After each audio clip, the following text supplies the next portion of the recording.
शिकायत करता होगा। बोला मैया मुझे नहीं मालूम। और बोले कि जब से श्यामा भाग मैया मैया कि जब से श्यामा भाग मैया तब से के चोरी घर घर चोरी घर घर तेरे सामने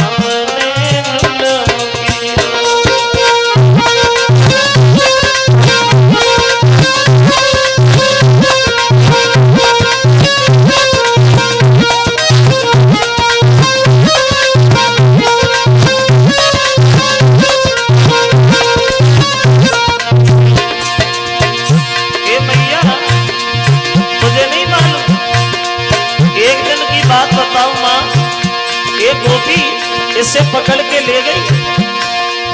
पकड़ी कलाई ले गई जानो पकड़ी कलाई ले गई जानो जिया धक धक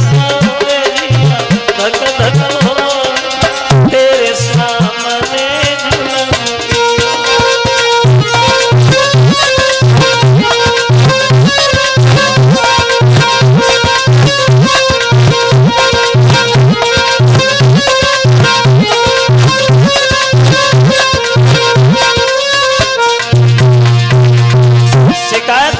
मनसुखा कन्हैया की।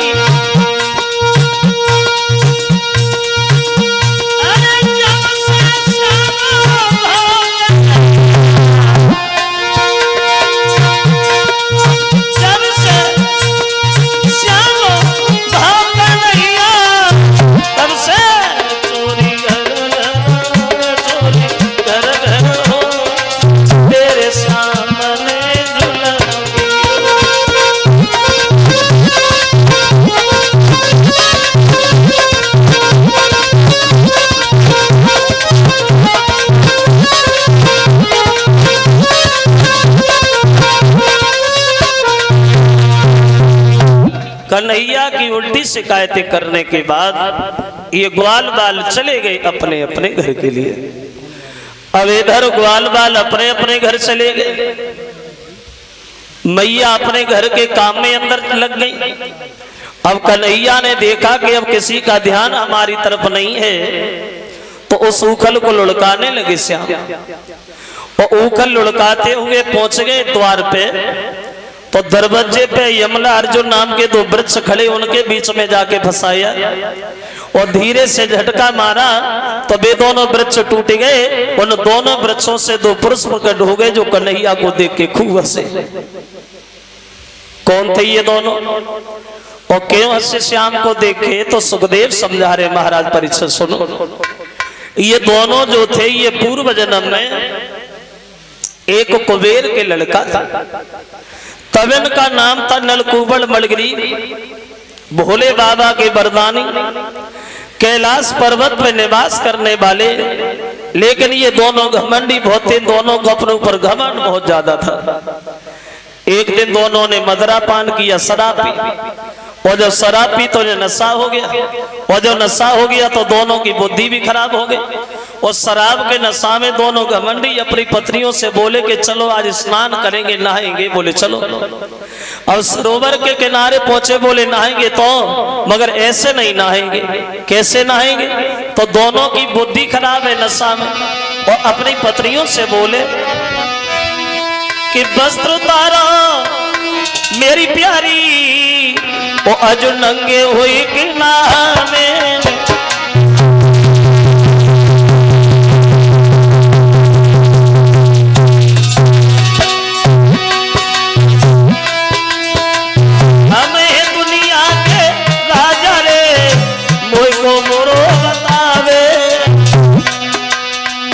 दोनों पत्नियों से बोले कि आज हम लोग वस्त्रहीन होके नहाए।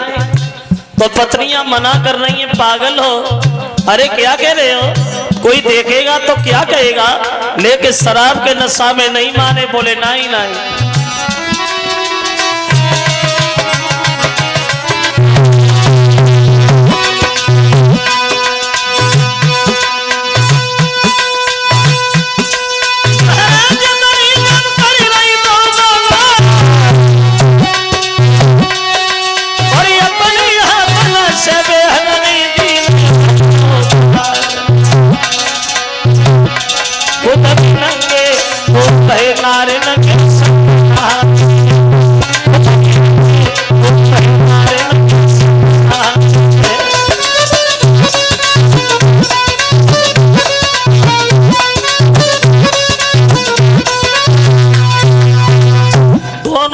पत्नियां मना करने में लगी नहीं, लेकिन नहीं माने दोनों। वो अपने हाथों से ही वस्त्र उतारे, उसी सरोवर में बिल्कुल वस्त्रहीन होकर के नहाने लगे। नारे थे दोनों पत्नियों के साथ। अकस्मात देवर्षि नारद उधर से निकलते हुए जिस समय गए हैं श्रोता बंधुओं, तो दोनों पत्नियों ने नारद को देखा है तो भागी अपने वस्त्र पहने, लेकिन वे दोनों घमंडी बिल्कुल नंगे खड़े रहे पानी। नारद को क्रोध आ गया, मूर्खो, अज्ञान बर रहे हो जानबूझ के, और तुम्हें बोध नहीं है तो हम तुम्हें ये श्राप देते हैं, तुम्हें कपड़ा पहनने की जरूरत ही नहीं पड़ेगी, तुम दोनों वृक्ष बन जाओ। जब ये कहा कि वृक्ष बन जाओ तो दोनों रोने लगे, बोले महाराज जब हम वृक्ष बनेंगे तो हमारा उद्धार कैसे होगा? बोले उद्धार तब होगा जब 16 कला से भगवान कन्हैया का अवतार होगा, उन्हीं के हाथों से तुम्हारा उद्धार होगा। तो ये वही थे दोनों जो भगवान की बार बार वंदना करते हैं और परम धाम के लिए जाते हैं। अब क्या होगा? अब इधर नंद बाबा ने जब ये देखा है, ना तो कोई तेज हवा आई और ना कोई आंधी आई, बिना हवा आंधी के ये इतने भारी भारी वृक्ष कैसे टूटेंगे?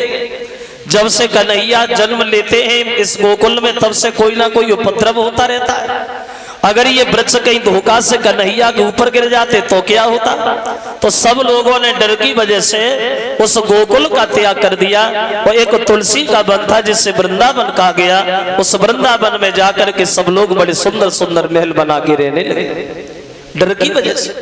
अब गोकुल को छोड़ दिया, वृंदावन बस गए। तो एक दिन श्याम सुंदर अपनी मैया के पास बैठे हैं यशोदा के, तो पूछने लगे मैया एक बात बता, क्या ये गांव के जितने भी ग्वाल गोप हैं ये सुबह सुबह चले जाते गाय चराने, और मैं घर में अकेला रह जाता, तो मुझे कोई ले भी नहीं जाता मैया। भैया बलराम भी चले जाते, हमें क्यों नहीं ले जाते माँ? मुझे घर अच्छा नहीं लगता मैया, मैं भी जाऊंगा।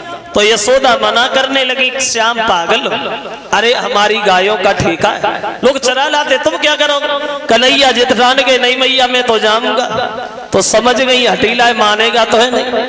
बोले जाओगे? बोले हाँ। तो यशोदा समझाने लगी, लाला देखो जा तो रहे हो, बलराम को बुलाया, देख ये छोटा है और तू समझदार है, इसे अपने साथ ही रखना, और एक बात ध्यान रखना, हर जगह जाना लेकिन भूल करके एक जगह नहीं जाना।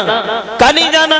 तो यशोदा कहने लगी, लाला हर जगह जाना लेकिन एक जगह नहीं जाओगे। कहाँ?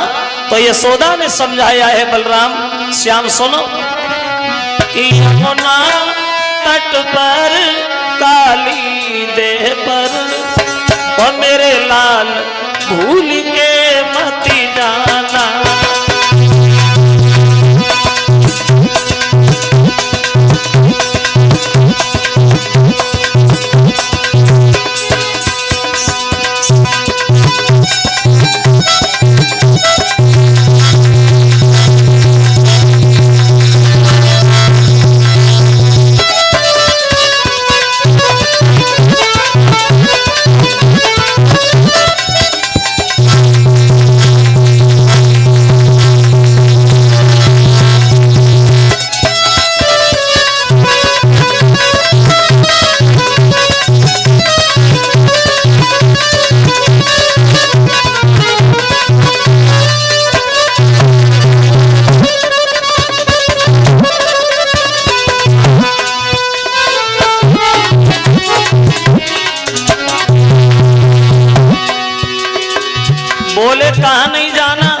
तो यशोदा समझाने लगी, लाला यमुना नदी में जो काली रहे वहां तुम नहीं जाओ, क्योंकि रमलक द्वीप का रहने वाला कालिया नाग आके बस गया है, जिसके जहर से यमुना का पानी भी सैला हो गया है, वहां नहीं जाओ। तो कन्हैया ने मना कर दिया।